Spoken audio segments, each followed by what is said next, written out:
Greetings and welcome, everyone. It's an all-you-can-geek Spoilercast for Game of Thrones Season 7. I'm one of your hosts, Jim Gast.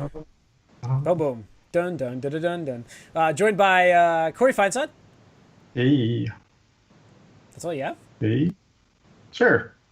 And Tony Korkanakis. Who's the three-eyed raven now, bitch? There we go. There we go. Welcome, listeners and viewers, to the bonus round of the Spoilercast for Game of Thrones Season 7. If you haven't watched this season at all, I would probably not listen to this because we will be just freely talking about spoilers. And there's your warning. Get fucked. That's your warning. Yeah, so don't listen any further. You haven't finished it because we will even talk about the finale that just happened on Sunday. So yeah, that's it. Ready? Here we go. Okay, guys. So overall, this season, like I said, even on the regular podcast, I felt was slightly rushed feeling. A lot of quick travels. Still, I liked what we got, even though it felt different from the show previously. Like, a lot of gripes I've read from people are they were annoyed that it was different than what we had. But, the show's on its own now. There's no books to guide it. And, I think that, the writers then can have more of an impact on the story, and I think we get that feeling in this season. That's why it felt different. Not that I don't think it was bad for me. I thought that what we got was really good. But that's, I guess what I've heard about. Yeah. So. I think for us, and like we've said this throughout this season as we've been watching it, that, it is feeling like it's getting rushed, but at the same time, I'm loving what we're getting because it's all new. This is stuff that none of us have seen before. Nobody, starting back, way back when the first first book came out, like 1997. People have been waiting 20 years. People waiting decades for this information to finally come out and for us to learn certain things and for theories to finally come to pass and to be confirmed, and that's what's happening here, and it's been great. And I will take that fast travel and shorter episode season to get this stuff because it's really good right now. So, and some of the other seasons I've not really cared for. They haven't been that great. I thought last season wasn't so good. Season 6. It was okay. It wasn't great, but it was okay. I mean, it was all like a lead up to this season, and there were some moments in that season, like Hodor and stuff. Like, oh yeah, it had some good moments, but I think amazing. overall, It still wasn't the worst. 5, I think, was the worst season. That might be right. Yeah. Tony, I mean, overall. Yeah, I mean, overall, I'm happy with it. The pacing, I think that I don't mind a quick pace, but I think they're going just a little bit too fast. It could use one more episode. Right, that's what I'm saying. Yeah. Either slow it down a little bit, or one more episode would have been nice to just give a bit more timing for things to settle or for things to have an impact. 'Cause it literally felt like, oh, this thing happens, and then this thing happens, and this thing happens, and then this thing happens. Oh my god! You're just like, okay, I'm here. Yep, I'm with you. So, yeah. No, I mean, first season, we feel like Daenerys is going to dominate. First episode. Second episode, oh shit, she's not going to dominate. Third episode's like, well, maybe she will die. I don't like it's back and forth every episode, and they really kind of played with that, and then just kind of dropped off on certain threads. You don't feel like that they've weakened her? Do you feel like they've weakened her character this season? No, I don't feel like they weakened her. We've talked about this before. I don't think she's weakened. I think they did. I mean, I wouldn't say. I mean, she seems very much more behind Jon Snow in this season. He's more of the front character now than she was. I won't say she's weakened, but I will say that we are seeing more flaws to her, especially with the way that the Martells were handled. Well, just the fact that the Martells, the Sun family. Well, the Martells are the Dorne, and then the Tyrells are Tyrells. Highgarden. Yeah, sorry, Tyrells. Just like the way she handled that, it's like, in literally one minute she goes, "I'm not here to murder anyone." And that's the Tarleys. The Tarleys you're talking. Oh, Tarleys. I'm sorry. Tarleys. Yes. Yeah. Where she is like, "Yep, I'm not here to murder anybody," and then a minute later, yeah, you're to die to my dragon right now. It's like, wait. Yeah, they've kind of brushed past that. They haven't really said anything about it. Yeah, Tyrion keeps bringing it up a little bit. I thought they addressed it perfectly fine, in my opinion. Well, no, I'm not saying it wasn't. Sam doesn't know. In that regard. Well, yeah, that part, yeah, sure, he doesn't know, but he left before they had a chance to tell him. It's not the show's fault. Ooh, I wonder how that's going to play out next season.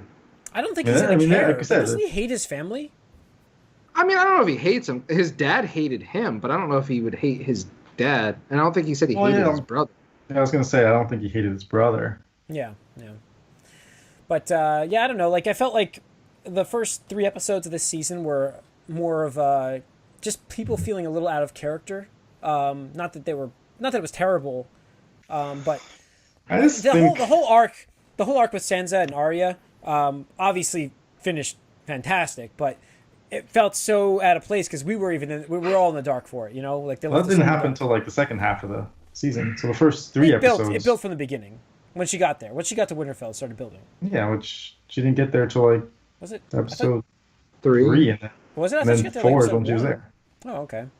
Right. No, so episode 1 is when she meets Ed Sheridan, whatever. Yeah. That's right. That's right. Yes, I forgot about him. And then she goes and see Hot Pie, and then So, but as far as characters, I feel like that I hated that, like, oh, we're gonna play with your emotions and make them like seem like they hate each other. Like, you never believed it. You never thought that Arya was that stupid and Sansa was that stupid. I mean, like, maybe Sansa's that stupid, but no way Arya's that stupid. And like it felt like really off to put that in there because the season's so short. And then they did it because of the fact that they wanted to pay this one thing off. And I don't think, to me personally, I don't think that was worth it. Actually, like, I really liked the sequence that happened there, but I don't think that you needed to have that relationship build the way it did because it was seen out of character. It was just stupid. Right. It was, and that's what I feel like. The payoff, sure. I mean, the way things ended, I think that was a natural way that needed to end. And I think, a lot of people assumed that was happening, so it's not like it's going to be a surprise. But here's the thing: is they didn't need to go through that. Like, oh, they're mad at each other. They still hate each other. Oh, are they conspiring against each other? They didn't need that. Literally, all they needed was for Bran to be like, "Yo, Littlefinger is the reason this, the War of the Five Armies started. He killed our father. You know, he's the reason that you were sold off." That happened off screen somewhere. I mean, did. Yeah. Nobody else knew what happened. Like, because like Sansa's like, "Oh, you betrayed our father," or whatever, and like, how did she know? Except Bran must have told her. Okay, that happened off screen. Fine. Yeah, exactly. And so I hate when they do that, especially for something like this, where it's like, oh, do they hate each other? That'd be a shame if these Stark girls killed each other. It just, I hate when they make you feel dumb. You never believe that. Like, you never thought that there was any chance that ever happened. That's what I'm saying. Like, that's what I'm saying about, like, you know, how we were all up in arms. If that had finished the season like that, think about how the up in arms would have been for, like, everybody. Right. And the thing is, even if Sansa had played it completely differently, it might have had a different payoff. But the fact that the first 2 episodes, she was like just being a bitch to Littlefinger, obviously, of course. But then, you know, Arya shows up, and then, you know, she's like starts getting back into cahoots with Littlefinger, and Littlefinger believes that. I'm like, like, if I were that dude, I'd be like, why is she being nice to me all of a sudden? Like, you know, it's like, I don't buy that. I mean, in this season, she says, like, don't trust this guy. Like, he's always got an agenda. Like, we know from her mouth this season she's saying this, and then all of a sudden there's no real explanation for it. And I agree with you guys there that this, as far as characters-wise, they felt out of place. And I do think they felt out of place. But as far as, like, Daenerys and Jon and those people, I think I don't feel like they felt out of place so much. It's just that they're all meeting each other for the first time. I mean, like, how are they going to react now? Like, all these characters are finally coming together. Oh, no, I think Daenerys is acting like I would have expected her to. I don't 100% like it, but I think it's within character. Jon Snow, I think, has been true to his character so far. I don't think he's definitely a little bit too true. It's like, I can't make a vow to 2 queens. It's like, bro. I love that. I did love that sequence, by the way. Like, dude, you couldn't just fucking lie for just like one time. I mean, he got straight lied to. They all did, anyways. But Jesus, I thought that was good. Though. And the other thing that kind of like I didn't sit well with me was how at the meeting in the finale, the very first thing that happens is the Hound goes up to Zom Clegane and just goes, "You in there? Of course you are. You knew someone was going to come for you," or something like that. And it's like, what the fuck is this shit? Like, there's a big meeting going on here, dude. I love the look that Tyrion gave when Euron Greyjoy when he like called out Theon. Yeah. Like when he called him, I love the look like that Tyrion said. He's just like, really, dude? Are you serious right now? This is what we're talking about right now. Are you so fucking serious? I love that look. Oh, the Clegane thing was dumb, but it does like confirm he's gonna burn his brother at some point. Yeah.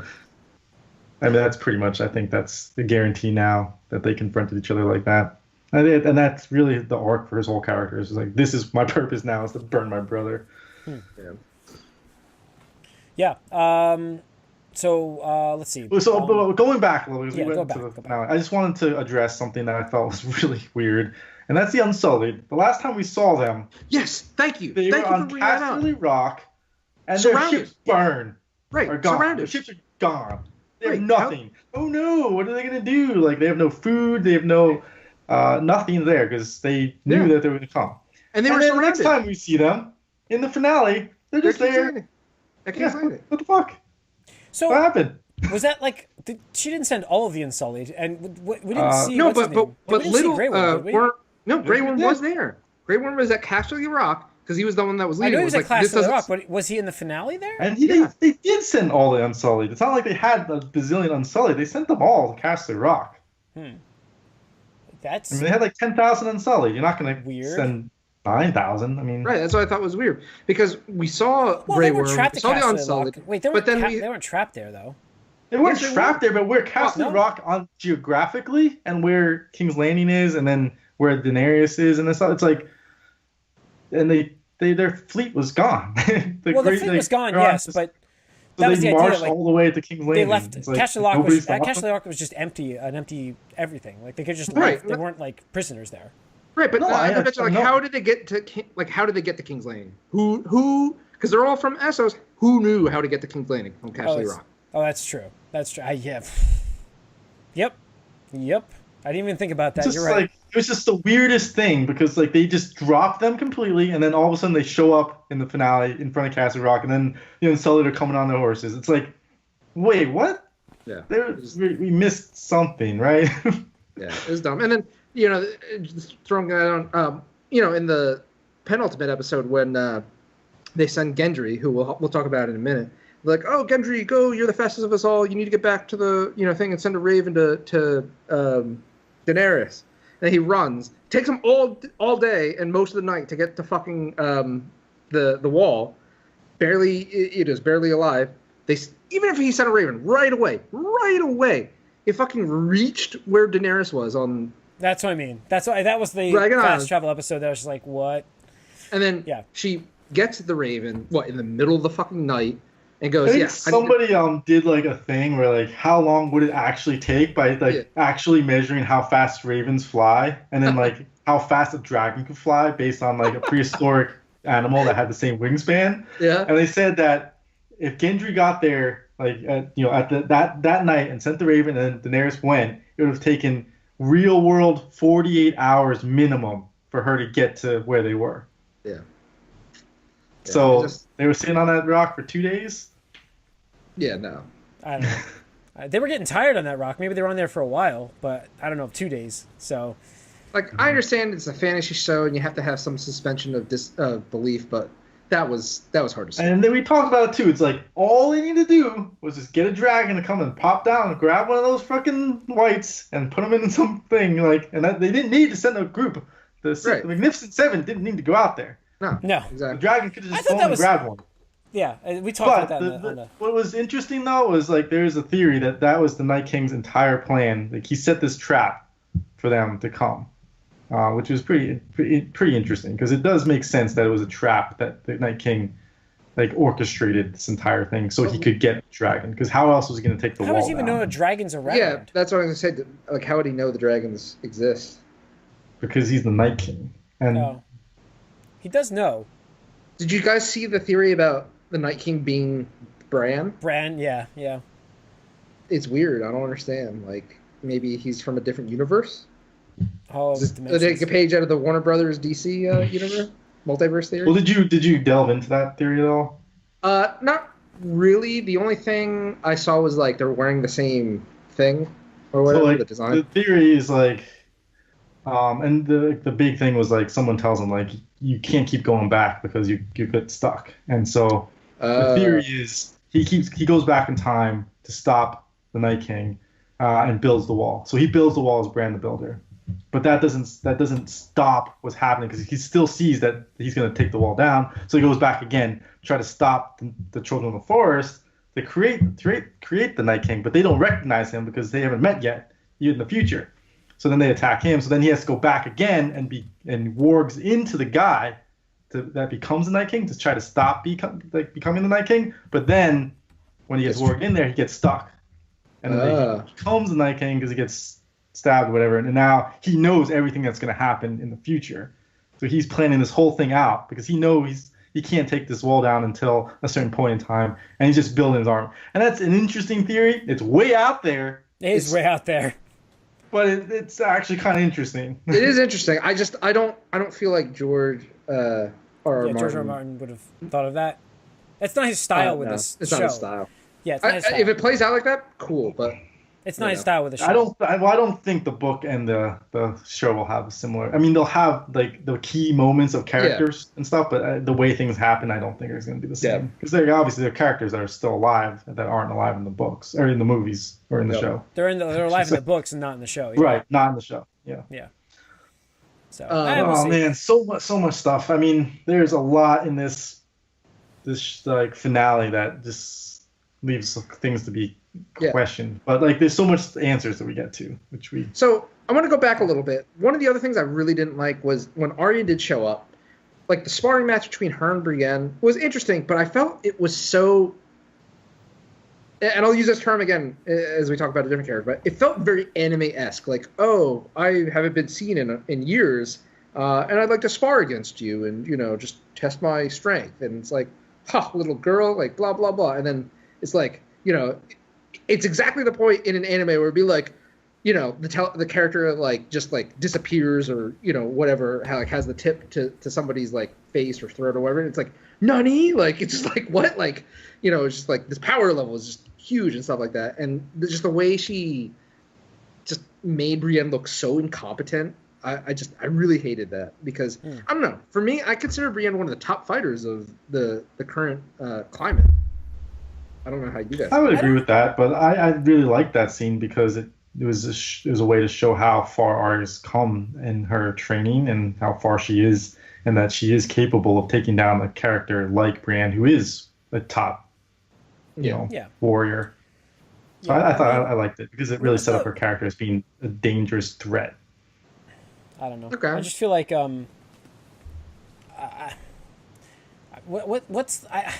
the entire like misleading by Arya and Sansa doesn't quite all make sense if you kind of dissect like why did they choose to send Brienne down there then, like if it was all a ploy to begin with, and then also why that was showing the audience that Sansa still trusted Arya. It's just for the audience. Yeah, nothing for actual in the show. Oh, and because she couldn't leave. I mean, she's the Lady of Winterfell. She couldn't leave. Well, she just told Jon, "You can't leave," and now she's gonna go back on her word. Yeah. Well, then also, wasn't she talking about like so the whole ploy about her not being not liking that Jon bent the knee? Is that wasn't she unhappy with that, or was she not really unhappy with that? I don't understand that part. I think she probably wasn't unhappy. Littlefinger. Yeah. No. Yeah. I mean, I think she probably would have rather him not have done that, but at the same time, she's just working Littlefinger up to get what she wants too. Which, I mean, I loved that moment too. I mean, she's like, I will remember all of your lessons. And there's a good ending for the character because you knew it needed to happen. Yeah, I think he outlived his usefulness. Like, where was his arc gonna go? Mm-hmm. Yeah. What else? Let's see. I hated Euron Greyjoy. I hated him. Yeah, dude, I felt like he wasn't like there was like presenting him to be this menacing person, and I felt like he's just like a goofball. It felt like, again, an anime character where they have to introduce this new character. He turned more into Jack Sparrow every scene he was in. Yeah. No. Just that pirate, the comedy relief pirate who's just pops in, it's like, kill Papa, and then I'm gone. Yeah. Like, Yeah, exactly. he could have been much better, and I really liked how he started, but then there was nothing after that. It was they're just gonna use this joke every time. It's all flash, no substance. I mean, so as far as the finale goes, we had the pretty significant moments between Cersei, her and her brothers. I like that. I like those scenes actually. Those are my favorite. And they scenes. were really well done. Because you did feel like, oh man, something could happen. Like, and I wasn't like at each time I'm like, wait, is Jaime Lannister going to die here? Like, I actually didn't fear for Tyrion at all at that point. I was like, he's getting out, he's walking out of there. But I wasn't certain about Jaime. I really wasn't certain. I was, I'm the opposite too. I was like, there's no way, but like they really made you believe it, and I felt like there's definitely a chance here, and it is interesting though because that's huge.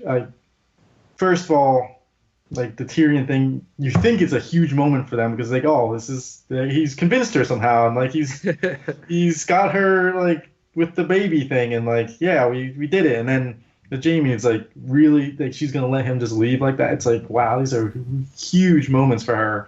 But then you realize she was lying to Tyrion, so it's like I guess it's not as big.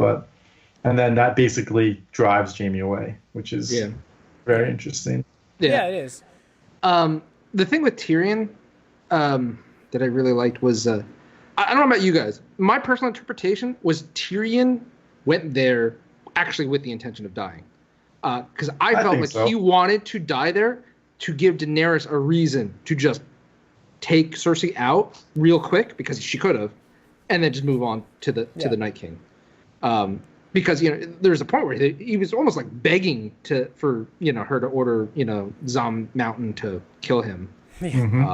So I thought that was kind of. I mean, yeah, I think that the Mountain versus Clegane, the Mountain versus the Hound is going to be a great fight next season. Yeah. I think we're going to get that.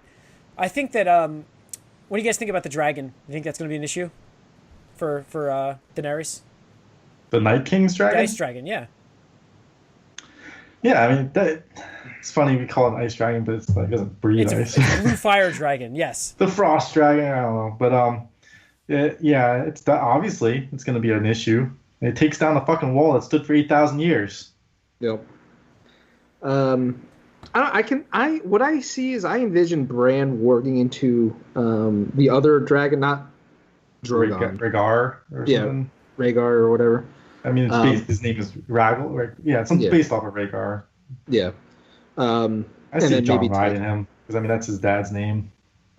Oh, yeah, that could be it. Because we're never seeing Ghost again. I mean.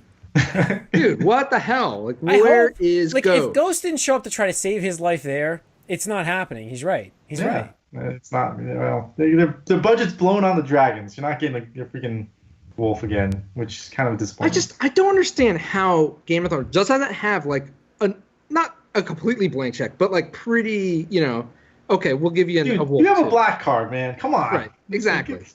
Fuck you have a black card. You fucking use that shit.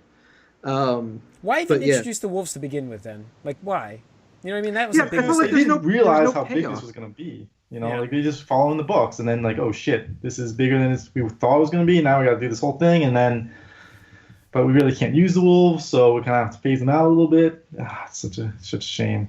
Yeah, nobody's even asking that question that doesn't actually read the books. Like, there's probably nobody they probably all forgotten about Ghost. But they had Nymeria in this. Why they even have her in it then?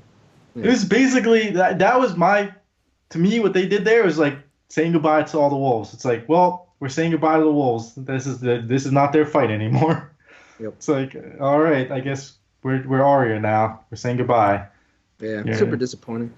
Now, going back to the finale, and I'm sorry to talk about the finale more. Well, that's it's still fresh, fresh in my head, and I think it's probably the more interesting part. It's way more interesting.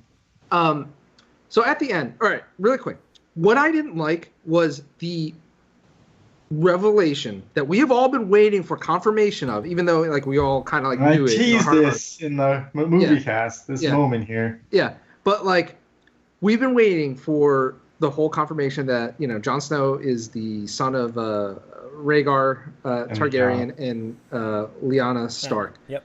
And it gets told not to Jon Snow, but from an exchange between Bran and Sam. And it's just like, okay, that's okay. I can understand, but then they use that dialogue and overlay it where Jon Snow actually bangs Why is Daenerys. Bran voicing that over during that sequence? I'm just like, Right. wow, this is so... Because they're trying to really show this incest bomb is a thing. Like, they are really making it as awkward as possible. And the thing that pisses me off is that out of all the characters having sex throughout the years of this show, these are the two characters I actually wanted to see how they progressed from just, hey, I want to like hang out or chill or talking, whatever, Netflix and chill, whatever they did back in the day, to oh yeah, like let's do this, because it's just knock on the door, come in, and then Close off. they're banging. It's like, oh come on, really? Like this relationship deserved more than that, in my opinion. But that's and that's I mean, they didn't have as much time to build it as what we were saying. There's some things that got rushed, and they could have built it a little bit, and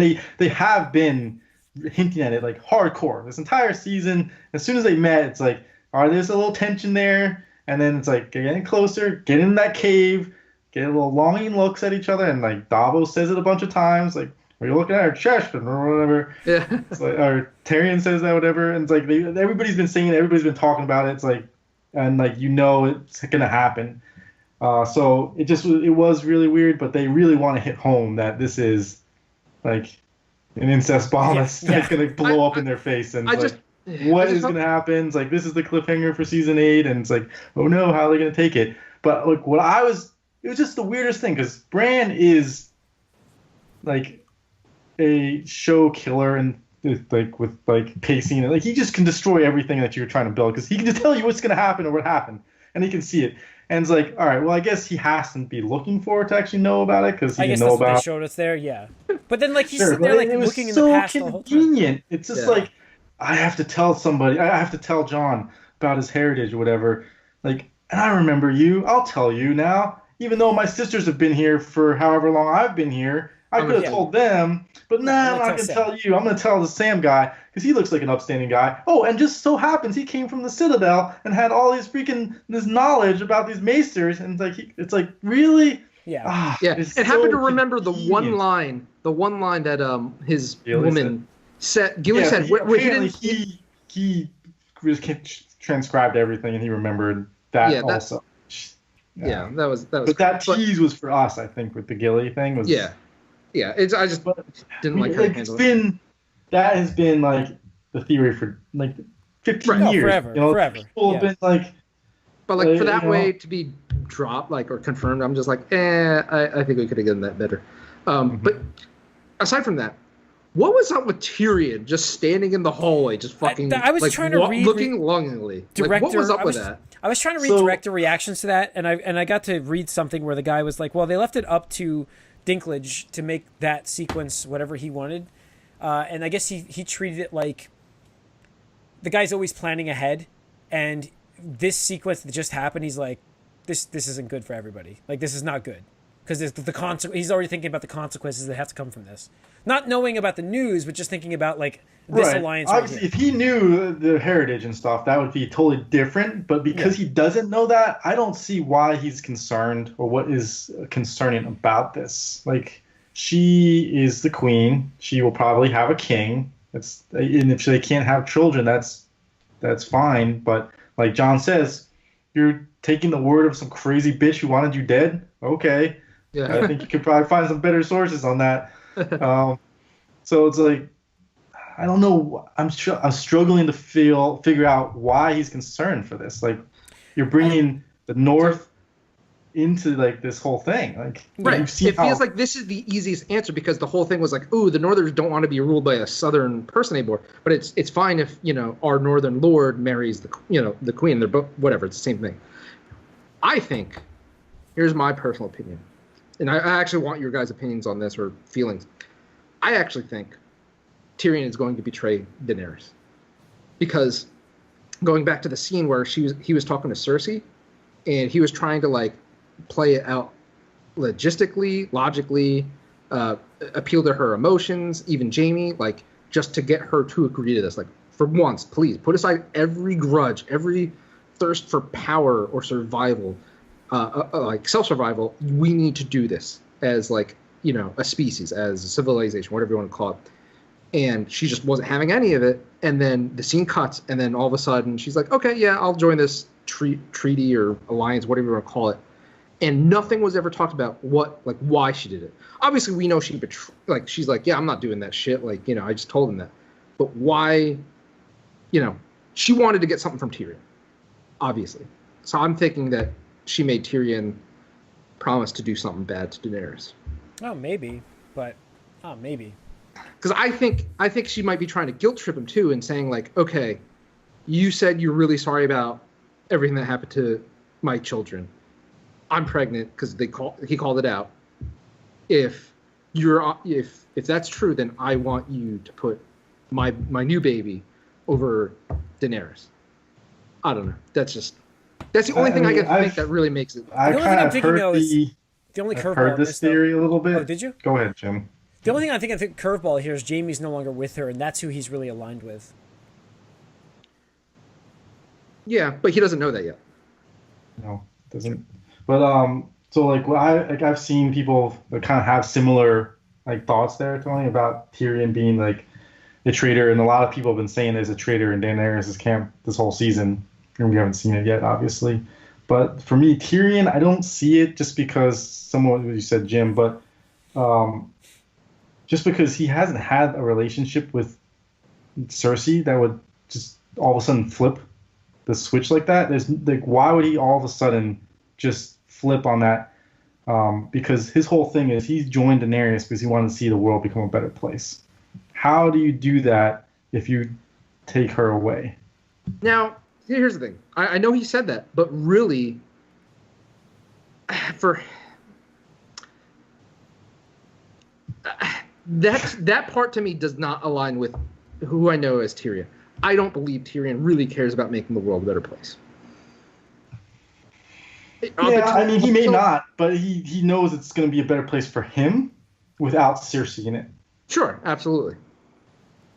So that's why I can't see it be him. I could see somebody else betraying Daenerys. I just don't know like who it could be, but yeah, I don't know. I feel like I mean, you're right. Maybe it is like I don't think there's anybody in her company that's gonna. They're all like honorable people. But that's and then this is why I think that look of Tyrion, you know, being like, oh fuck, you know, this is happening, because I actually think Tyrion has more, not allegiance, but more of a bond. His social rank or his confident rank is higher with Jon Snow than it is with Daenerys, and now this complicates things. But I don't know. That's my personal feeling. I don't know. It's a good theory. I like I like the conversation starts because it does make you think, and like that's what Game of Thrones is all about. You think like these people are on your side, and then you get the Red Wedding, and you're fucked. Yeah, I mean, and you're screwed. So it's like it's totally possible. I don't know, the show, and it could happen in the books. Like that could completely be what happens in the books or something like that. But I just don't see it in the show with the way his character's been growing and like how they've progressed his arc and stuff, and the way he's kind of he's on this path of redemption. So we'll see though. I mean, it'll be very interesting. I don't think fans would be very happy about that. No, I think. What do you guys think of the Golden Company coming into it now? I think it's dumb. Yep. At this point, it seems like such a Deus Ex like Machina thing. Like, oh, we have like the largest army in the world is actually the Gold Company. Where the fuck were they for anything that happened in Essos with Daenerys? Like, all those slave owners and stuff. They didn't have any investments with the Golden Company that, you know, they would have been like, yeah, maybe we should quash this rebellion now. There's this thing in the book that happened. We'll just take that and throw it in here for some reason. Like, I don't necessarily like that they're doing it, but I understand why they're doing it, because they need to give Cersei an army. But it's like, really? And then obviously they completely isn't that character's name that Targaryen? It's Griff. Griffin? I think Griff. No, is it Griff? No. Oh, I thought it was Aegon. Yeah, that's the other part. That is the big part I wanted to talk about. Like, it's like, oh, we found out Jon Snow's name, and it's Aegon. It's like, wait, we already had Aegon Targaryen. and that Aegon Targaryen was killed right before his mom was raped brutally next to her, children's corpses. Like, what the fuck? Yeah, I don't understand that. I they don't know even why, used Aegon's name in the show already. So Did they though? Did they say that baby's name was Aegon in the show? I don't remember. That's what I'm saying. Yeah, there was. I'll have to find it. Somebody posted a GIF of it online. So I don't understand what that was about. And also, I didn't like how the flashback with Lyanna and Rhaegar. Yeah, Rhaegar looked exactly like Viserys. I swear to God, it looks exactly like the actor. Maybe it's just because they used the same little wig. thicker or something. Yeah. Yeah. I was like, well, they're definitely brothers, if not twins. Right, but like, really, like you couldn't find a slightly different actor and or a different wig. Like I can understand not having the budget for fucking dialogue. Well, they definitely wanted you to know he was the Targaryen. That's what I was looking at it as. I was like, wow, this guy looks just like Viserion. Yeah, but I mean, would people really remember that from 6 years ago? I mean, I did, but only because I have rewatched that a few times. But I don't know. For the record, young. What do you think of the Golden Company? Young Griff is the character in the books who is supposed to be possibly Aegon Targaryen, the son of Rhaegar. He's in the book. So I was right. It's called Young Griff is his name. Young Griff.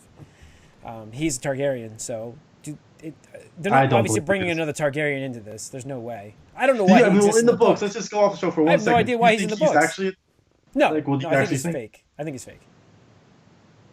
So, Who? There's just doesn't make sense to have him in the books that being another Targaryen, anyways. Who are we talking about? The faux Targaryen that's coming with the Golden Company in the books.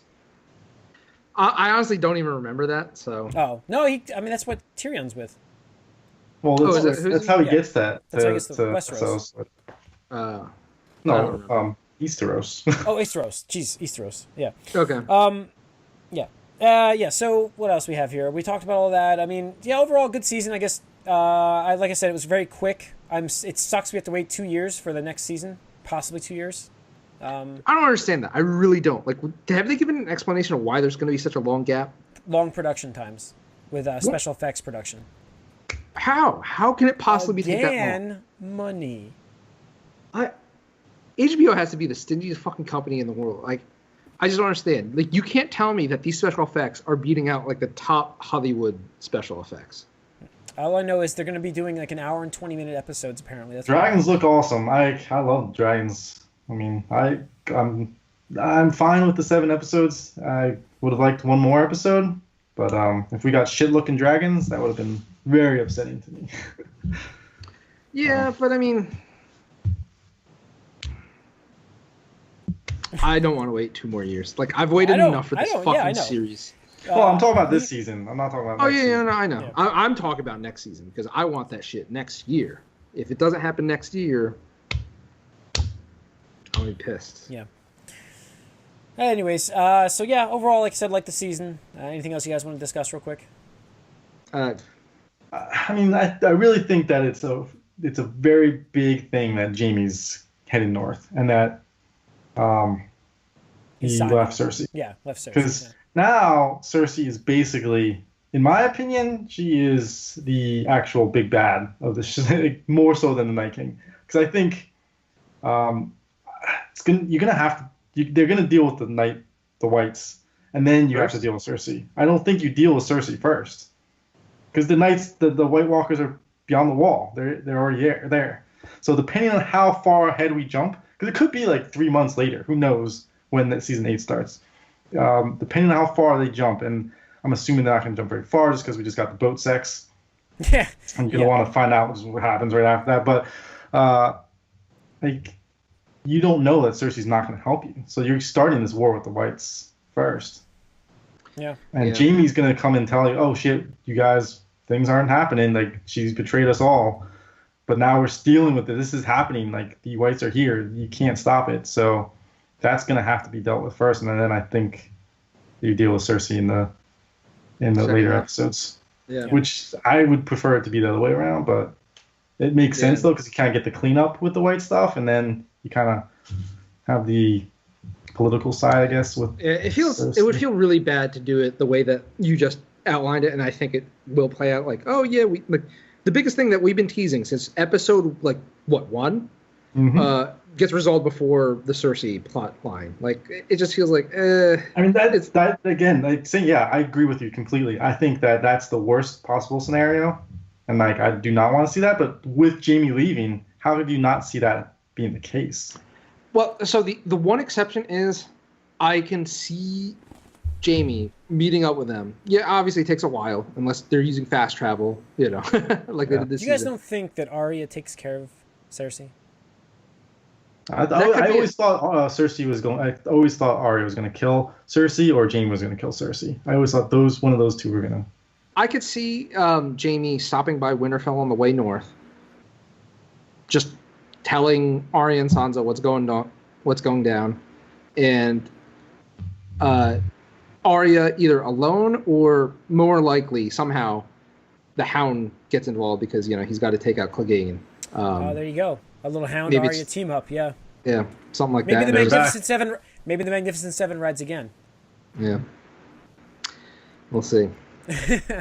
So, but I hope it doesn't play out like I hope it doesn't play out like that because I would really feel that undermines a lot of the threat and the lore and the mythos of just like hope maybe they'll do the whole like. You kill the bad guy, but then he pops up again. That whole thing, like, oh yeah, we got the Night King. Now we can deal with Cersei, but then the Night King's back somehow. Yeah, and then you got to deal with him again. I think Tony's right though. You have to resolve Cersei first. You finish that last episode. You have to, but the way that this season ended, I was like, oh shit. Yeah, are they really gonna do this whole thing? Well, with how slow those walkers go, I mean, they take the longest routes through the north. Did you see the map, by the way? Of Jon Snow's travel? And then their path. So it's just amazing. Somebody traced Jon Snow's travel throughout the entire 7 seasons, and they traced the 7 seasons of the Walkers, and it's just like this little loop wall. And then Jon Snow's all over the place on the map. So. Well, I mean, like I said, they needed that dragon. Yeah. There's no point until you got the dragon. All right. Well, let's wrap up this Spoilercast bonus round. So yeah, overall, we all thought it was a really good, enjoyable season, right? Yeah. Best one in a while. So that's going to wrap up. It's 4. Yeah. I think so. It's going to wrap up this bonus round. I hope everybody enjoyed it. Coming up soon will be Defenders once Mike finishes, which hopefully will be next week. So tune in then, and we will have that going for you. And keep listening to the regular scheduled podcasts, games, and movies. Thanks for tuning in. Write us podcast, allycangeek.net. Follow us on Twitter, allycangeek. Like us on Facebook, and subscribe to our YouTube channel. I get that down pat. And go ahead, Tony. Take us out. Zom Dragon.